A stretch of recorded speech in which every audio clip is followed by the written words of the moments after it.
Muchísimas gracias. Thank you very much for coming here to le coin, on dirait en français, the rincón de Espe, because a lo mejor algunos de ustedes no saben quién es Bob Amsterdam.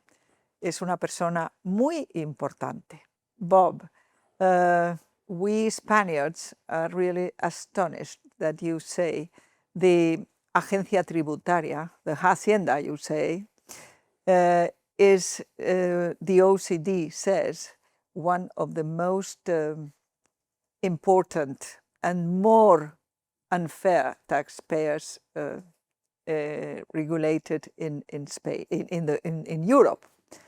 And you say that other lawyers have fear to sue the agencia tributaria. What can you say about agencia tributaria in Spain?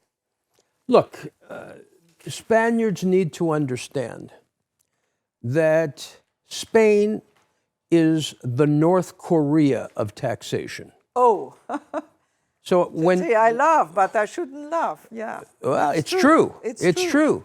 North Korea. Imagine people frightened every day. Imagine lawyers unable or unwilling to attack hacienda. Imagine the EU saying hands off.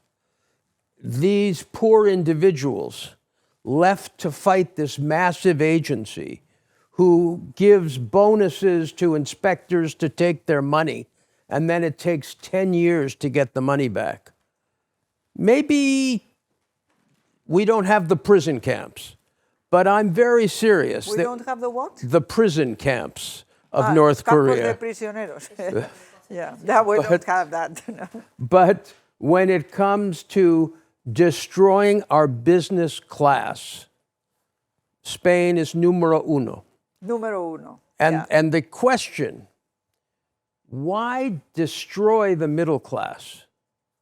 Because they want to become, I don't know if North Korea. I'll tell you, well, or because Cuba. Because they want to get rid of that class. They want people working in unions. They don't want the self-employed. They don't want the influencers. They don't want the best and the brightest. And this is a perverse ideology in terms of running a country like Spain. Yeah. I know you have been prosecuted because you sued Putin, and two persons of the law business that you were in then were killed. Is that true? Well, we fought Putin in the courts in Russia, and two of the people, they were not part of my firm, but they were colleagues that we worked with, were killed, yes. And I was expelled from Russia. Yeah, and I know the Spanish security agency is not very happy, says things about you. But some Spaniards are very happy with you. And what would you recommend to the Spanish people, the normal Spanish taxpayer? What should we do? You have to make the hacienda a political issue. No one should be elected who doesn't promise significant reform, a taxpayer's bill of rights, the end to pay to play, the end of bonuses for assessors. Explain, please, to the people, what are the bonuses that they have? Well, hacienda lies and says, oh, the performance bonus is limited to 1.5%.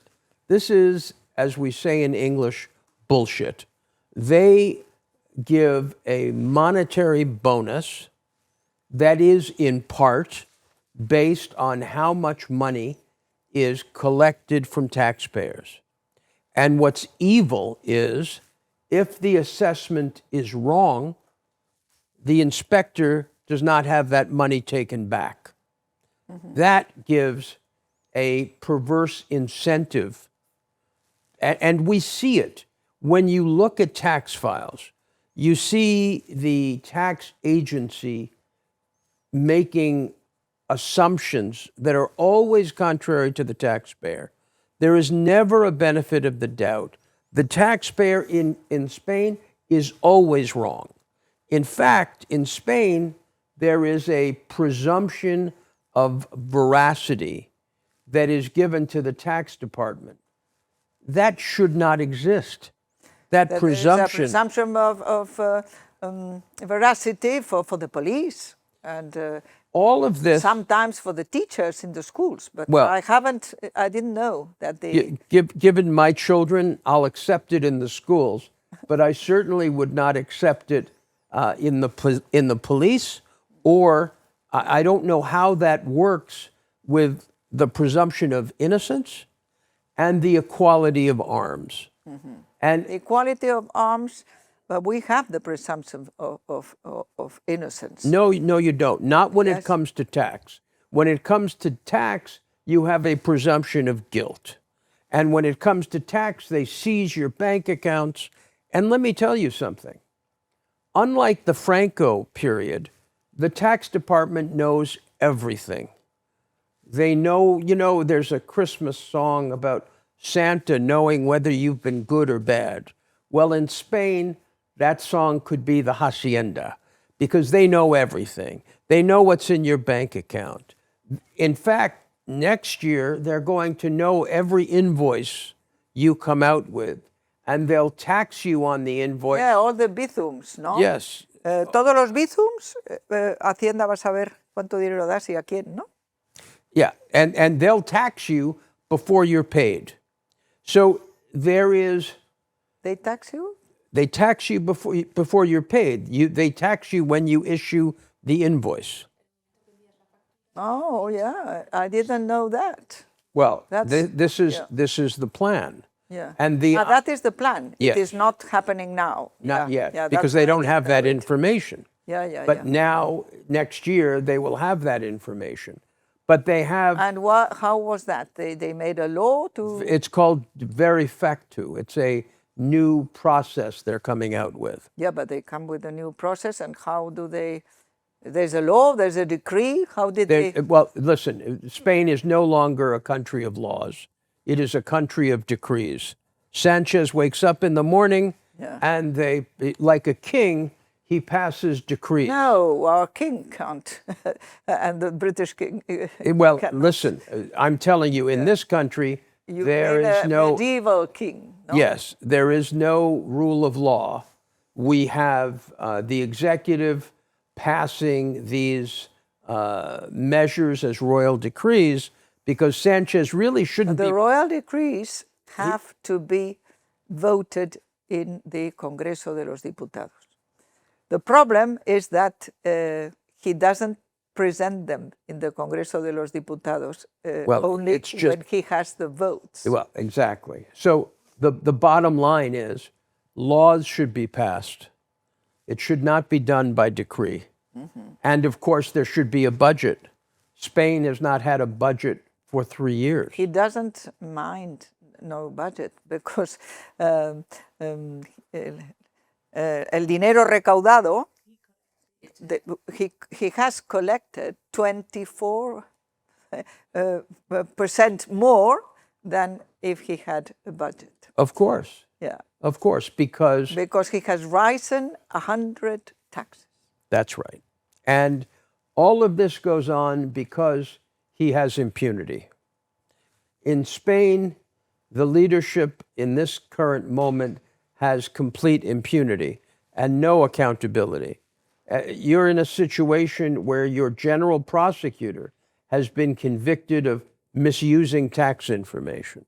I mean, what kind of country is this? Yeah. Unfortunately, we have this Sanchez, who is governing with the support of all the enemies of Spain, communists, independentists, and former terrorists. That's the people that is backing Sanchez.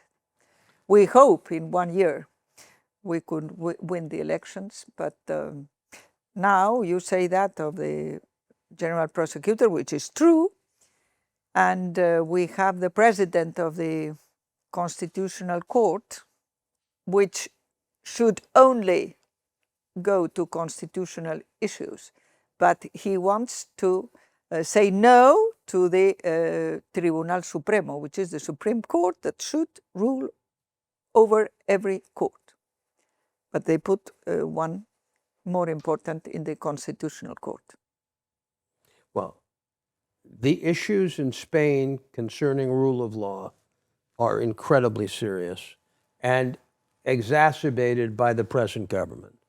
But as I've said before, this is not a party issue, because under the PP, the hacienda grew and the bonuses were developed. So I am not endorsing any political party. What I am saying is the hacienda must be reformed. We must take the clause out of this animal, and we must... What is the clause? The clause, the clothes. Yes, out of the animal, and we must make hacienda part of a democracy.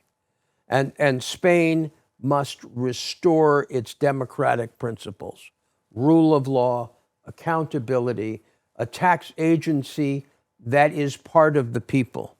Now the hacienda stands apart from the people, grabbing money, some of which is not owed, grabbing this money, handing it over. What is grabbing?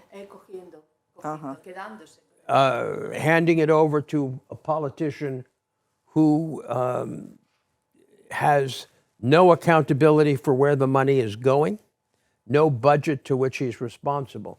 It's a very sad situation here. Mm-hmm. Mm-hmm. I ask you once again, what could we do? And I say normal people can not accept the status quo. Fight hacienda with your assessments, band together. I know there's a few movements who have come together. Band together, become a strong political voice, insist that reform of hacienda becomes part of the political platform of PP, and make sure that if PP or any other responsible party is elected, tax reform becomes a key aspect of the vote. Well, that's not easy, but I think many people want to do it, especially what we call the autonomous. What's the word for autonomous? No, it's the same. The same? Yeah, self-employed. Yes. Yeah. Well, and they should, because they bear the biggest burden and they have no ability to pass that on to others, because we're in a competitive environment where the self-employed are dealing with an economy where prices are not escalating, competition is escalating, and the more the government imposes not only the tax burden, but the compliance burden. Mm-hmm. You know, nobody puts a number around the cost of compliance, but that number is very large. And in Spain, it's astronomical for the self-employed. Mm. So it's again, it's a tragedy. I know, for instance, young people, influencers, have moved out of the country, some to Andorra. Because they see no future in Spain. Bob, what was the case that brought you to Spain? Really, you know, I was approached by a number of people about Spanish tax problems. And I said to them that I am not a tax lawyer. And in fact, the government always screams, oh, Amsterdam is trying to get clients. Well, anybody who knows me... I hope you get clients. No, but I, to be honest, I can't practice tax law in Spain. I can't practice law in Spain. We're not opening a Madrid office. Those who know me know the last few years I've been defending Jesus Christ. I've been defending churches. I don't spend a lot of time worrying about tax. But these people convinced me that the situation in Spain was a human rights struggle. And then I came to Spain. I went to meet lawyers for help. And they were so frightened. They were so scared. They did not even want to be seen with me. I went to the Madrid Bar Association. I wanted to have a meeting. I wanted to call a big meeting. The Bar Association. Nobody wants to touch Hacienda. Yeah, they're all frightened. It's true. So I decided, screw them. We'll take it on. I don't speak Spanish. I'm not a tax expert, though I have to admit, I've done some very big tax cases. But my big tax cases were in oppressed countries like Russia, where I fought a big tax case and we won. We defeated the Russian government in the biggest arbitration case in history, $50 billion. So I'm not without some experience with oppressive governments.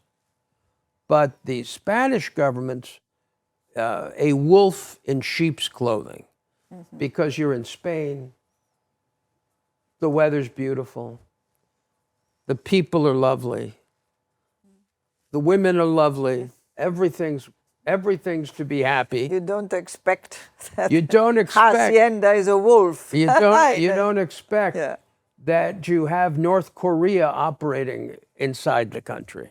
Okay. And so this has been a struggle. When I tell people outside of Spain about Hacienda, they don't believe it. We've been speaking in the United States, speaking to the United States government. And we have been at the highest levels of the American government talking about Spain. And it's taken a few meetings for them to actually believe what we're telling them. It seems so astounding and shocking in an EU country. Okay, Bob. So in the name of the Spanish taxpayers, I say to you, thank you for being here. Well, thank you for having me. Thank you very much. Thank you.